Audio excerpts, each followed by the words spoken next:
भारत शिक्षण मंडल एवं शास्त्र रक्षण प्रकल्प संस्कृत भारती के सहभागिता में प्रचाल्यमान यह पातंजल योग सूत्र का व्यास भाष्य के पंक्ति से अध्ययन का आज 69वां पाठ है। इस पाठ में हम अपने गुरुवर प्रोफेसर कृष्णकांत शर्मा जी का अभिनंदन करते हैं, स्वागत करते हैं तथा इसमें उपस्थित संजीव जी का भी हम स्वागत करते हैं तथा हमारे जो शोध छात्र है, कुछ ऑनलाइन है ऑफलाइन है, उन सबका हम अभिनंदन करते हैं, स्वागत करते हैं। अब मैं गुरु जी से निवेदन करता हूं कि वो आज का जो पाठ है चतुर्दश सूत्र से प्रारंभ होना है, प्रारंभ करेंगे जी। हाँ, विश्वेश्वरानंद विश्वबंधु संस्कृत एवं भारत भारती अनुशीलन संस्थान, साधु आश्रम, होशियारपुर, पंजाब विश्वविद्यालय, भारतीय शिक्षण मंडल एवं संस्कृत भारती के शास्त्र रक्षण प्रकल्प के द्वारा संयुक्त रूप से आयोजित इस व्यास भाष्य सहित पातंजल योग सूत्र के अध्ययन के इस सत्र में आप सबका हृदय से स्वागत है। कल हम लोगों ने ये जो 14वां सूत्र है उसकी एक प्रकार से जो भूमिका है उसको हम लोगों ने पढ़ी थी। अब आज इस सूत्र को हम लोग पढ़ेंगे। 1 मिनट बीच में व्यवधान आ रहा है, बस मैं तुरंत आ जा रहा हूं।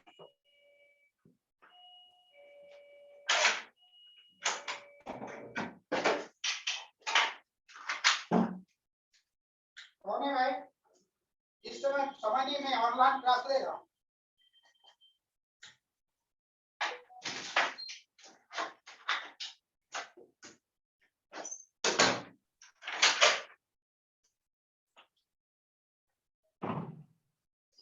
हाँ तो हम लोगों ने सूत्र की भूमिका मात्र कल पढ़ी थी, जिसमें ये प्रश्न उठाया गया, यदा तो सर्वे गुणाः कथम एकः शब्दः एकम इंद्रियमिति। संपूर्ण जगत त्रिगुणात्मक है, क्योंकि प्रकृति का ही परिणाम है। आप सभी लोग जानते हैं कि प्रकृति त्रिगुणात्मिका, अतः उसके परिणाम जो है वो भी त्रिगुणात्मक है। जब संपूर्ण जगत त्रिगुणात्मक है तो उसमें त्रित्व संख्या का तो औचित्य है, प्रत्येक पदार्थ के लिए त्रित्व संख्या का औचित्य है, लेकिन एकत्व संख्या का क्या औचित्य है? क्योंकि उसी बात को उठा रहे हैं, यदा तो सर्वे गुणाः, जब विश्व के समस्त पदार्थ त्रिगुण है, त्रिगुणों से ही, त्रिगुणों का ही वो परिणाम है, ऐसी स्थिति में कथम एकः शब्दः, हम ऐसा व्यवहार कैसे करते हैं कि जैसे शब्द एक है और उससे भिन्न जैसे इंद्रिय है, वो इंद्रिय एक है, एकम इंद्रियम, ऐसा व्यवहार हम कैसे करते हैं? ये प्रश्न है। इस प्रश्न के उत्तर में सूत्रकार ने कहा, परिणामैकत्वात् वस्तुतत्वम्। परिणामैकत्वात् अर्थात परिणामस्य एकत्वम परिणामैकत्वम, तस्मात् परिणामैकत्वात्, परिणाम की एकता के कारण। परिणाम तो एक है, भले तीनों गुणों का परिणाम है, लेकिन परिणाम के रूप में वो चूंकि एक है, इस कारण से परिणामैकत्वात् वस्तुतत्वम। वस्तुतत्वम का तात्पर्य है वस्तूनाम तत्वम माने एकत्वम। तत्वम का तात्पर्य है तस्य भावः तत्वम माने एकस्य भावः एकत्वम। ये जो कहा जाता है तो तत्व शब्द का यहाँ तात्पर्य है एकत्वम।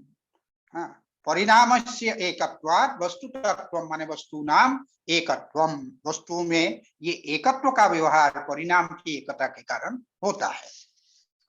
अब भाष्यकार इसका भाष्य करते हुए ये कहते हैं, प्रख्या क्रिया स्थितिशीलानां गुणानां ग्रहणात्मकानां करण भावेन एकः परिणाम श्रोत्रम इंद्रियम।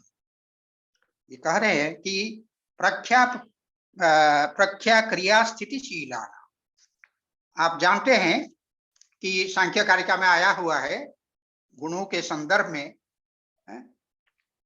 कि वो प्रख्या, प्रवृत्ति और नियमनशील होते हैं।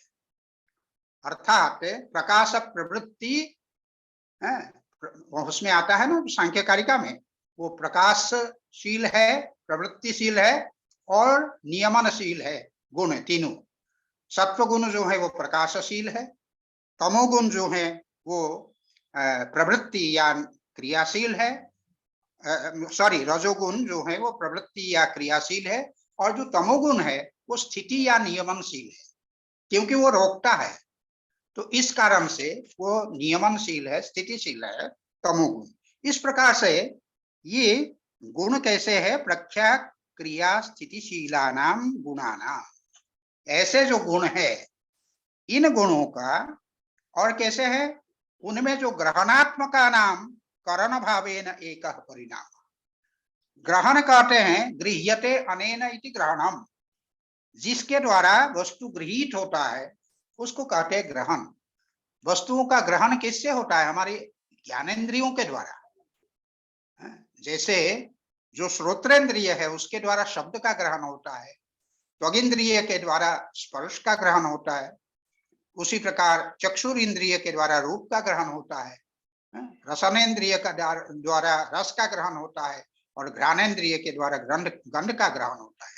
तो विषयों के ग्रहण करने के कारण गृह्यते अनेन इति ग्रहणम, जिसके द्वारा विषयों का ग्रहण किया जाए वो ग्रहण कहलाता है। इसीलिए इंद्रियां ग्रहणात्मक है, और स्वयं इंद्रिय जो है किस रूप में, कहते करण भावेन क्रियते अनेन इति करणम, वे इंद्रिया इनके द्वारा शब्द का ग्रहण किया जाता है, स्पर्श का ग्रहण किया जाता है, रूप का ग्रहण किया जाता है। इस प्रकार से इंद्रियों के द्वारा इन विषयों के ग्रहण किए जाने के कारण करण भावेन एक परिणाम, करण के रूप में ये एक परिणाम होता है।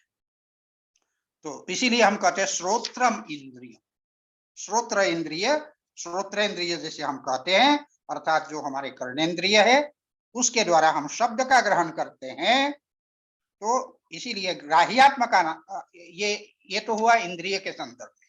आगे कहते हैं ग्राह्यात्मका नाम शब्द भावेन एक परिणाम शब्दो विषय। जो ग्राह्यात्मक, जो शब्द आदि है ये क्या है, ग्राही है। इंद्रियां तो ग्रहण है, और शब्द आदि जो विषय है वो ग्राह्य है।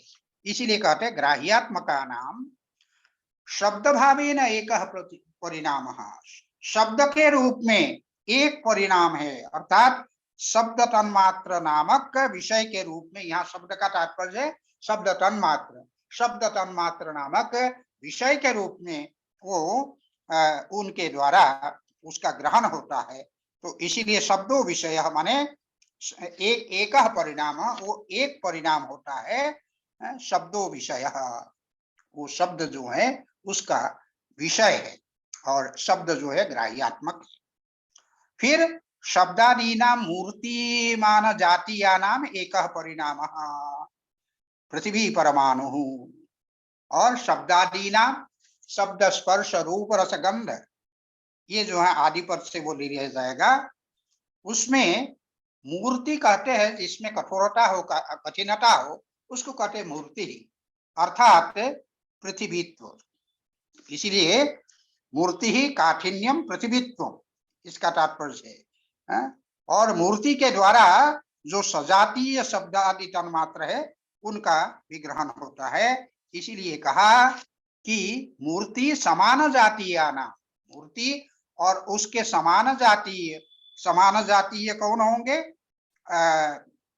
उस पृथ्वी के अतिरिक्त शेष जो तन्मात्र है, तो उन तन्मात्रों का इसमें ग्रहण होगा।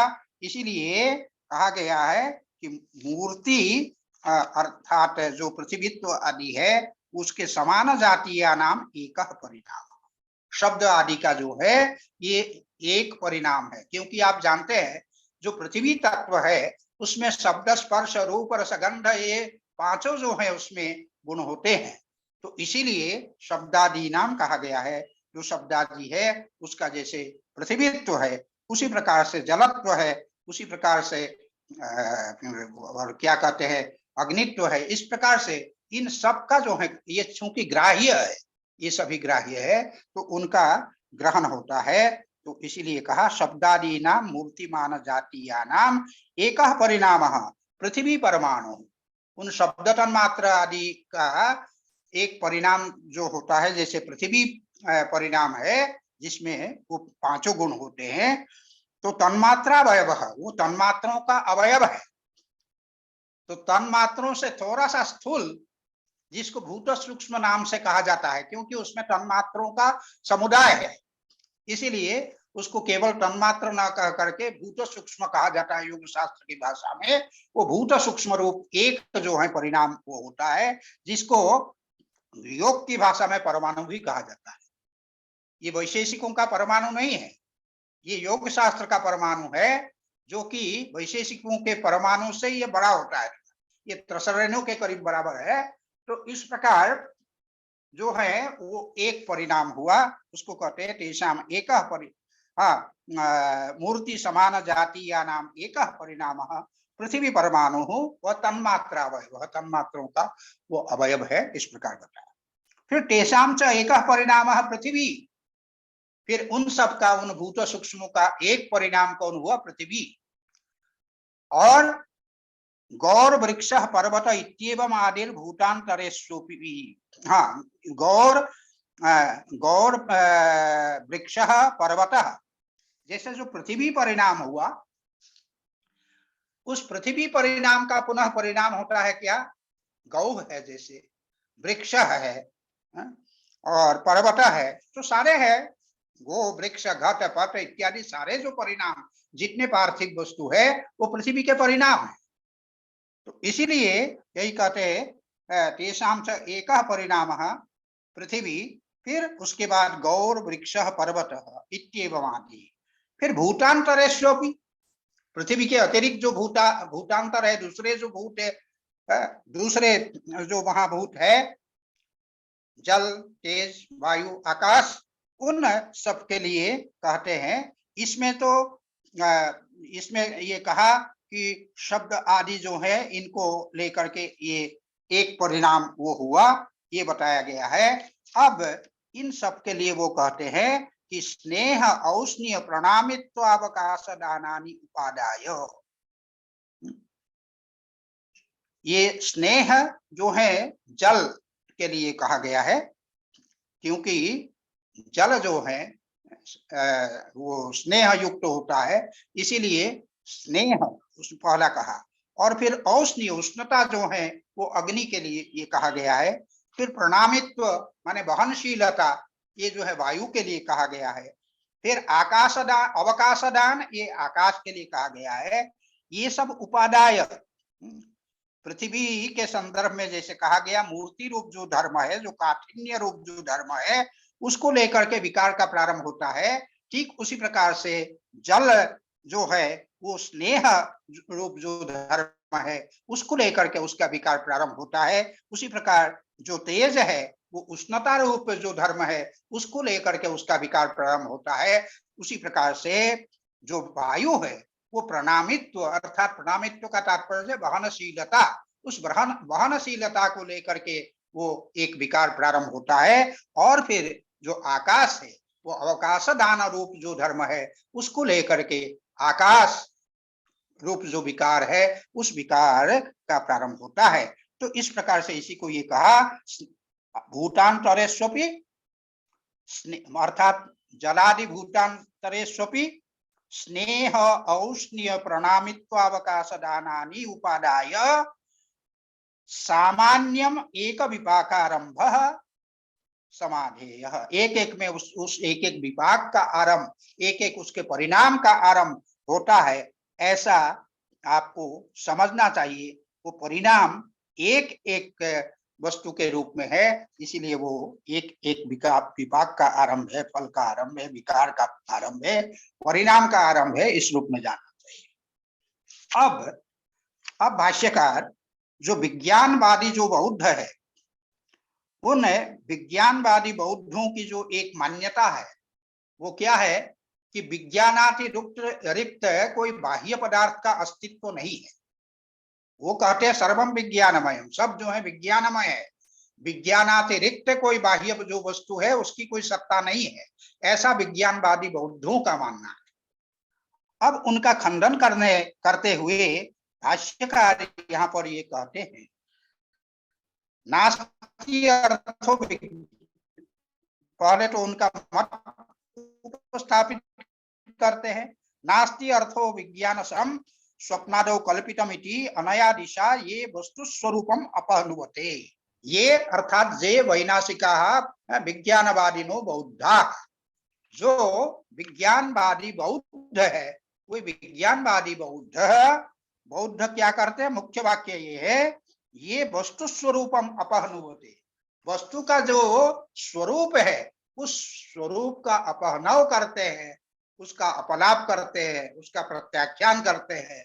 वो कहते हैं कि वो बाह्य वस्तु मिथ्या है, वो है नहीं। इस प्रकार से जो विज्ञानवादी बौद्ध कहते हैं उस के बारे में कहते हैं यहाँ पर कि वो क्या कहते हैं, नास्ति अर्थो विज्ञान विसहचरः, माने विज्ञान के अतिरिक्त माने विज्ञानस्य विसहचरः, अर्थात साहचर्य रहित, विज्ञान के साहचर्य से रहित कोई भी बाह्य वस्तु, कोई भी वस्तु नहीं है जिसका संबंध विज्ञान से न हो। ऐसा जो जड़ पदार्थ है उसकी कोई सत्ता नहीं है, ऐसा विज्ञानवादी बौद्धों का मानना है। अब यहाँ पर ये कहते हैं अस्तित्व ज्ञानम अर्थ विसहचरम, उनका कहना है अस्तित्व ज्ञानम अर्थ विसहचरम, लेकिन जो ज्ञान है, ज्ञान के लिए वो चित्त शब्द का भी प्रयोग करते हैं, तो उससे असंबद्ध होकर के भी अर्थ जो है, अर्थ से असंबद्ध होकर के भी ज्ञान होता है, ऐसा जो है बौद्धों का वो मानना है। इसीलिए हाँ, अस्ति ज्ञानम, ज्ञानम तो अस्ति, कीदृशम ज्ञानम, किस प्रकार का ज्ञान, कहते अर्थ विसहचरम, अर्थ का साहचर्य जिसमें न हो ऐसा भी ज्ञान होता है, ऐसा जो है उनका विज्ञानवादी बौद्धों का मानना है।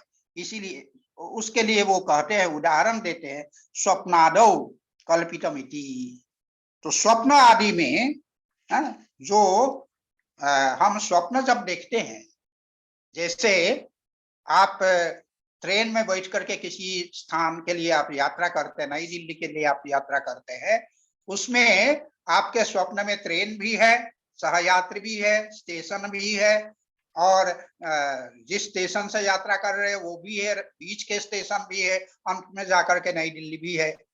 ये सब आपको स्वप्न में सब चीजें दिखाई पड़ती है, सारे पदार्थ दिखाई पड़ते हैं, लेकिन उसका वस्तुतः कोई अस्तित्व नहीं। तो यहाँ कहते हैं उसी प्रकार ये जो बाह्य पदार्थ है उनका कोई अस्तित्व नहीं है। स्वप्न में जिस प्रकार विज्ञान ही केवल सत्य है और बाकी सब जो वस्तु है वो असत्य है, तो उसी प्रकार से ये जागृत अवस्था में भी विज्ञानातिरिक्त को बाह्य वस्तु की सत्ता नहीं है, ऐसा विज्ञानवादियों का वो मानना है। इसीलिए कहा अस्तित्व ज्ञानम अर्थ विसहचरम, उदाहरण है स्वप्नादौ, कहते हैं कि वो तो कल्पित है, स्वप्न आदि में वो कल्पित विषय है। इसी प्रकार से यहाँ पर इसी को मान करके अनया दिशा ये वस्तु स्वरूपम अपहनुवते, अनया दिशा माने इसी रीत्या, इसी रीति से, इसी प्रकार से, अनया रीत्या माने एवं रीत्या, इसी रीति से ये वैनाशिका बौद्धा विज्ञानवादिनो बौद्धा, जो विज्ञानवादी बौद्ध है, वस्तु स्वरूपम अपहनुवते, अर्थात वस्तु का जो यथार्थ स्वरूप है, जड़ पदार्थ का जो यथार्थ स्वरूप है, उस स्वरूप का अपहनव करते हैं, उनका अपलाप करते हैं। जैसे स्वप्न में कल्पित पदार्थ होता है उसकी भांति इनका अपलाप करते हैं। तो उसी को कहते हैं कि स्वप्न में, स्वप्न की वस्तुओं की भांति स्वप्नादौ कल्पितमिति अनया दिशा ये वस्तु स्वरूपम अपहनुवते, ज्ञान परिकल्पना मात्रम वस्तु स्वप्न विषयोपरमम न परमार्थतः अस्ति। ये कहते हैं कि स्वप्न विषयोपमम, ये जो बाह्य जगत का जो भी वस्तु है, जो भी पदार्थ है, वो स्वप्न के विषय के सदृश है, स्वप्न के विषय के समान बाह्य पदार्थ है। इसलिए वो ज्ञान परिकल्पना मात्रम, वो ज्ञान परिकल्पना मात्रम अर्थात हमारे ज्ञान के द्वारा, चित्त के द्वारा एक परिकल्पना मात्र है, कल्पना मात्र है, स्वप्न काल के अनुभूयमान विषयों की भांति ये कहा है। आगे कहते हैं न परमार्थतः अस्ति, परमार्थतः पारमार्थिक रूप से वस्तुतः ये वस्तु है नहीं, सदरूप नहीं है, ऐसा विज्ञानवादी कहते हैं। ये आहु जो विज्ञानवादी कहते हैं। आगे उसका अन्वय जो है अंतिम वाक्य से होता है, ते कथम श्रद्धेय वचना स्युः, वे किस प्रकार से उनका जो वचन है उस पर श्रद्धा कैसे करें। श्रद्धेयम वचनम जैसा ते श्रद्धेय वचना, ते कथम श्रद्धेय वचना स्युः, अर्थात उनके वचन पर हम विश्वास कैसे करें, श्रद्धा कैसे करें। ये भाष्यकार का कहना है। ज्ञान परिकल्पना मात्रम वस्तु स्वप्न विषय उपमम न परमार्थतः अस्ति, ये आहु ते तथा इति प्रत्युपस्थितम इदम स्वमाहात्म्येन वस्तु कथम अप्रमाणात्मकेन विकल्प ज्ञान बलेन वस्तु स्वरूपमुत्सृज्य तदेव अपलपन्तः श्रद्धेय वचना स्युः, ते कथम श्रद्धेय वचना स्युः, उनके वचन की श्रद्धा हम कैसे करें। उनके लिए कहते हैं कि जो क्या करते हैं, स्वकीयेन स्वमाहात्म्येन स्वकीय सत्तायाः महिम्ना, स्वकीयेन स्वमाहात्म्येन का तात्पर्य है, स्वमाहात्म्येन का तात्पर्य है कि अपना जो महात्म्य है, स्वमाहात्म्येन माने अपना जो महात्म्य है, अपना जो महत्व है, उसके द्वारा प्रत्युपस्थितम, जो हमारे समक्ष उपस्थित है, ऐसा जो इदम, ये जो वस्तु ये जो वस्तु अपने महात्म्य से हमारे समक्ष उपस्थित है, उसको अप्रमाणात्मकेन, उसको अप्रमाण माने उसमें कोई प्रमाण नहीं है, उसके अस्तित्व में कोई प्रमाण नहीं है, इस प्रकार कह करके जो इनका अपलाप कहते हैं, विकल्प ज्ञान बले न करके, ये विकल्प मात्र है, विकल्प ज्ञान है, उसके बल से वस्तु स्वरूप मुत्सृज्य, वस्तु का जो स्वरूप है, वस्तु का जो अपना स्वभाव है, उसको छोड़ करके, उसका उपसर्ग करके, तदेव अपलपन्तः, उस वस्तु का अपलाप करते हुए, उसका प्रत्याख्यान करते हुए, उनके वचनों पर हम कैसे, जो अपलाप जो करते हैं, उनके वचनों पर हम कैसे विश्वास करें, कैसे श्रद्धा करें। अर्थात उनके वचनों पर हम श्रद्धा नहीं कर सकते, उनके वचन श्रद्धेय नहीं है।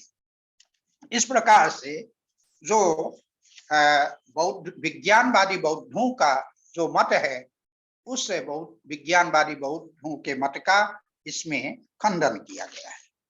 इसके पश्चात तो आगे ये कहते हैं कि कुतश्च एतद् अन्यायम्, ये जो विज्ञानवादी बाह्य वस्तुओं को कल्पना मात्र मानते हैं, ये अन्यायम कथम, कुतः अन्याय, कैसे जो है ये अन्याय है, माने न्याय संगत नहीं है। बौद्ध लोग जो बाह्य पदार्थ का अपलाप करते हैं, बाह्य पदार्थ को केवल परिकल्पना मात्र मानते हैं, तो ऐसे ये जो बात है ये अन्याय क्यों है? न्याय कहते हैं युक्ति को, और उससे जो अपेट है, दूर है, ऐसा जो है, जो युक्ति संगत नहीं है, उसको कहा अन्याय। वो अन्याय कैसे है? इसका उत्तर देते हुए सूत्रकार कहते हैं वस्तु साम्ये चित्त भेदात तयोर विभक्त पंथा। समय अभी कितना है सुधांशु जी?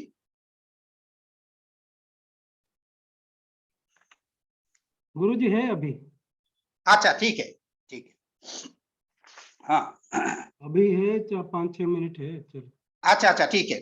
तो वस्तु साम्ये चित्त भेदात तयोर विभक्त पंथा, यहाँ पर सूत्रकार कहते हैं कि माने वस्तु ज्ञान निरपेक्ष वो है, इसको बतलाने के लिए कहते हैं वस्तु साम्ये चित्त भेदात तयोः विभक्त पंथा।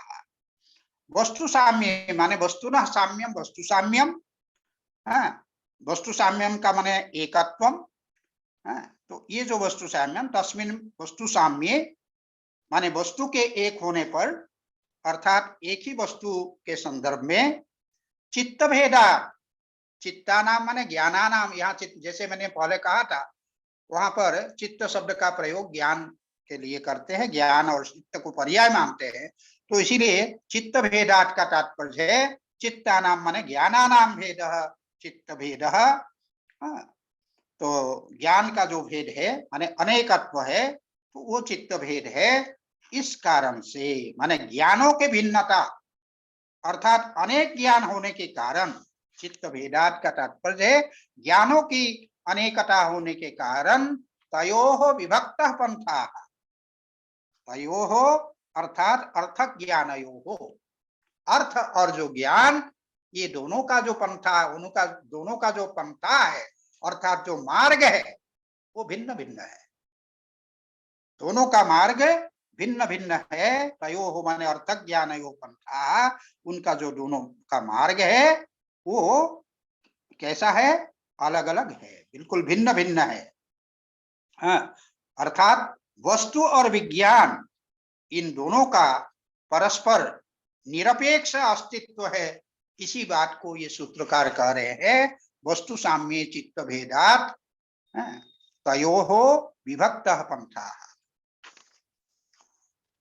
अब इसी का व्याख्यान करते हुए व्याख्याकार भाष्यकार कह रहे हैं बहुचित्तावलंबनी भूतम एकम वस्तु साधारणम, बहुचित्तावलंबनी भूतम अर्थात अनेक चित्तों का जो आलंबन है, अर्थात अनेक चित्तों का जो विषय बना हुआ है, ऐसे जो एक वस्तु है उस के साधारणम, वो साधारण होता है, समान रूप से सबके द्वारा गृहीत होता है, अर्थात अनेक ज्ञानों का समान रूप से वो विषय बनता है। कब उसको ये कहते तत्खलु, वो जो है तत्खलु नैक चित्त परिकल्पितम नापि अनेक चित्त परिकल्पितम किंतु स्वप्रतिष्ठम। वो कहते हैं कि तत्खलु माने तत् माने वह जो वस्तु है जिसका आश्रयन जो है अनेक चित्तों का जो आलंबन बनता है, अनेक चित्त उसका आश्रयन करते हैं, अनेक चित्त उसको विषय बनाता है, तो ऐसा जो वह वस्तु है उसके लिए वो कह रहे हैं तत्खलु एक चित्त परिकल्पितम, ना वो केवल एक चित्त के द्वारा परिकल्पित होता है ऐसा नहीं, और ना ही नापि अनेक चित्त परिकल्पितम, और न ही अनेक चित्तों के द्वारा ज्ञानों के द्वारा कल्पित स्वरूप वाला वह है वह वस्तु, किंतु स्वप्रतिष्ठम, वह जो वस्तु है स्वप्रतिष्ठम माने स्वस्मिन प्रतिष्ठा अर्थात स्थितिर जैसे वो अपने आप में प्रतिष्ठित है, उसका अस्तित्व अपने आप में सिद्ध है, वो किसी पर निर्भर नहीं है। तो इसी को वो कह रहे हैं स्वप्रतिष्ठम। कथम वस्तु साम्ये चित्त भेदा, वो कैसे, उसका उत्तर देते हैं वस्तु साम्ये चित्त भेदा, वस्तु के एक रहने पर भी उसको विषय बनाने वाले जो चित्त है, जो ज्ञान है, वो अनेक होता है, वो भिन्न भिन्न होते हैं। अनेक चित्तों के द्वारा, अनेक ज्ञानों के द्वारा एक ही वस्तु को विषय बनाया जाता है, उसी को कहते वस्तु साम्ये चित्त भेदा। जैसे उसमें उदाहरण देते हुए वो कहते हैं धर्मापेक्षम चित्तस्य वस्तु साम्येपि सुख ज्ञानम भवति। सुख ज्ञानम, जो सुख ज्ञान होता है वो धर्मापेक्षम, क्योंकि धर्म से जो है सुख की प्राप्ति होती है। धर्मापेक्षम सुख ज्ञानम, धर्म रूपी जो संस्कार है उनकी अपेक्षा से सुख का ज्ञान होता है, अर्थात सुख का अनुभव होता है। और जो है अधर्मापेक्षम दुख ज्ञानम, जो दुख का ज्ञान है वो कैसा होता है, अधर्मापेक्षम। वस्तु साम्ये अपि सुख ज्ञानम भवति अधर्मापेक्षम तत एव दुख ज्ञानम। अधर्म के कारण जो है दुख का अनुभव होता है। उसी प्रकार अविद्यापेक्षम मूढ़ ज्ञान, अधर्मापेक्षम ततएव दुख ज्ञानम और अविद्यापेक्षम ततएव मूढ़ ज्ञानम। अविद्या के कारण वह जो है क्या होता है, अविद्या रूपी जो निमित्त है उसकी अपेक्षा से वस्तु वही है, लेकिन वो मोहात्मक अनुभव होता है। एक ही वस्तु में इसी प्रकार से अनेक प्रकार के अनुभव वो होता है। धर्म की अपेक्षा से उसमें सुख की अनुभूति होती है, अधर्म की अपेक्षा से उसमें दुख की अनुभूति होती है, अविद्या की अपेक्षा से उसमें मोह की अनुभूति होती है। इस प्रकार से आगे एक और कोटि बताते हैं, ततएव च, और उसी वस्तु से, ततएव माने उसी वस्तु से क्या होता है, सम्यक दर्शनापेक्षम माध्यस्थ ज्ञानम। सम्यक दर्शन माने यथार्थ जो दृष्टि है, सम्यक जो दृष्टि है, उसकी अपेक्षा से माध्यस्थ ज्ञानम। माध्यस्थ का तात्पर्य से जो मध्य में स्थित हो, जो तटस्थ हो, तो किसी भी एक कोटि से जो लगा हुआ ना हो, उसको कहते हैं मध्यस्थ। तो वही माध्यस्थ ज्ञानम, अर्थात सर्वथा वो उदासीन रहना, यही जो है माध्यस्थ ज्ञान है। निर्लिप्त होना, यही माध्यस्थ ज्ञान का तात्पर्य है। तो इस प्रकार से इति, इस प्रकार से ये भिन्न भिन्न जो है वो वस्तु एक ही है, लेकिन उसके भिन्न भिन्न ज्ञान, निमित्त भेद से उनके भिन्न भिन्न ज्ञान होते हैं। समय हो गया क्या? जी गुरु जी। जी कि है अभी? नहीं, अभी हो सकता है बंद हो जाए। अच्छा, अब आगे प्रश्न उठा रहे, कस्य तच्चित्तेन परिकल्पितम न च अन्य चित्त परिकल्पितेन अर्थेन अन्यस्य चित्तोपरागः युक्तः। ये नया प्रश्न उठ रहा है। यदि समय खत्म हो रहा है तो यहीं समाप्त करें। जी गुरु जी। जी गुरु जी। ठीक है, यहीं जी, समाप्त करते हैं। आगे का प्रश्न कल उठाएंगे। जी जी। समय अगर 1 घंटे तक हो सके तो उसको देख लीजिएगा। कभी कभी मैं आज ही देखूंगा इसको, उसको देख लीजिएगा। जी जी गुरु जी। जी गुरु जी। गुरु जी आज यहीं रखते हैं फिर, क्योंकि बीच में फिर रुक जाएगा। हाँ जी गुरु जी, के प्रश्न मुझे इसमें आ रहा था हाँ कि ये जो कहा कि धर्मापेक्ष सुख ज्ञान, अधर्मापेक्ष दुख ज्ञान, और हाँ अविद्यापेक्ष मूढ़ ज्ञान, लेकिन हाँ क्रम है तो अविद्यादि जो क्लेश है वो क्लेश जन्य ही तो कर्म होते हैं, जो और कर्म जन्य ही फल होते हैं। जो धर्म है अधर्म है वो तो अविद्या से निमित्तक होना चाहिए। नहीं, देखिए, ये धर्म जैसे हम सुख की अनुभूति जैसे होती है जी, वो धर्मजन्य है। जैसे हम धर्म करते हैं तो उससे जो है क्या सुख की प्राप्ति होती है, सुख की अनुभूति होती है। अधर्म करते हैं तो दुख की अनुभूति होती है। ठीक है जी। और जो अविद्या है उसके कारण मोह की अनुभूति होती है। जी जी। तो ये तीनों गुणों से संबद्ध है।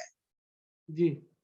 धर्म का संबंध जो है सत्व से है, अधर्म का संबंध जो है रजोगुण से है, और अविद्या का संबंध जो है तमोगुण से है। जी। ठीक है ना? जी। वहां भी अविद्या, अस्मिता, राग, द्वेष, अभिनिवेश, उसके लिए तमो, मोह, महामोह, तामिश्र, अंधतामिश्र, ये भेद किया गया है ना जी जी। क्लेशों के संदर्भ में। जी जी। वहां अविद्या के लिए तमह का प्रयोग किया गया है। जी जी। जी हाँ। तो ये तीनों गुणों की बात है। सत्व से सुख की अभिव्यक्ति होती है, रजोगुण से दुख की अभिव्यक्ति होती है, और अविद्या माने जो तमोगुण है उससे जो है मोह की अभिव्यक्ति होती है। ठीक है ना? जी गुरु जी। गुरु जी। हाँ, इसी अर्थ में ये कहा गया है, सत्व रजस तमोगुण के संदर्भ में ही ये कहा गया है। धर्म अधर्म अविद्या जो है तीनों सत्व रजस तमोगुण के लिए कहा गया। जी गुरु जी। ठीक है ना? जी गुरु जी। जी हाँ ठीक है गुरु जी, कल इसी समय लिंक यही रहेगी। हाँ ठीक है, ठीक है जी गुरु। अच्छी बात। जी गुरु जी, प्रणाम गुरु जी। प्रणाम। नमस्कार सर। प्रणाम प्रणाम गुरु जी। पंडा जी भी आए। प्रणाम प्रणाम प्रणाम प्रणाम। हाँ सर नमस्कार। मैं आज घर में बैठ करके था इसमें। ओहो पंडा जी नमस्कार। नमस्कार नमस्कार सर। मैं घर में ही बैठा था तो क्योंकि लैपटॉप में। नहीं, आप जब समय मिले तब आइए, नहीं तो फिर कोई बात नहीं। नहीं नहीं आपके नहीं, लिए तो सब ये ठीक है। कल भी था डिपार्टमेंट में, तो आज घर में क्योंकि नेटवर्क था यही, तो यही पे आप बैठ करके आप सुन रहा जैसे था। विद्वानों के लिए नहीं है, केवल विद्यार्थियों के लिए है ये। नहीं, हमारे विद्यार्थी अपने आप को विद्वान समझते हैं, इसलिए जोड़ते नहीं है।